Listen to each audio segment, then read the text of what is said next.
Ovoz informatsion dasturi davom etadi.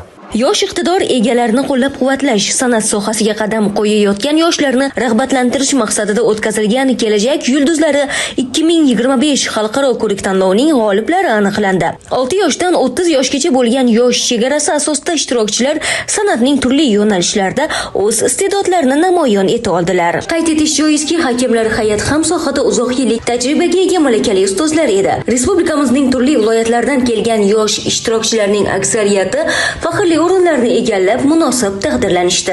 Undan ziyod Grand Prix sohiblari esa pul mukofotlari bilan taqdirlandilar. Biz Palladio Carol Jenkins kuyini chalib berdik. U juda murakkab kuy.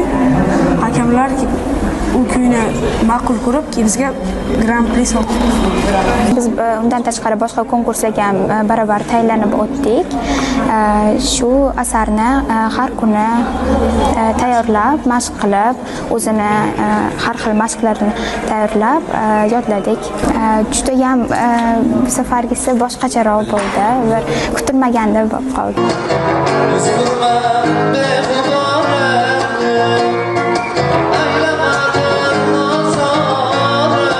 Taqdirlash marosimida ijro etilgan kuy-qo'shiqlar barchaga yuqori kayfiyat ulashdi. Yosh iqtidor egalarini kashf etishga qaratilgan bu kabi tanlovlar davomli bo'lishi aytildi.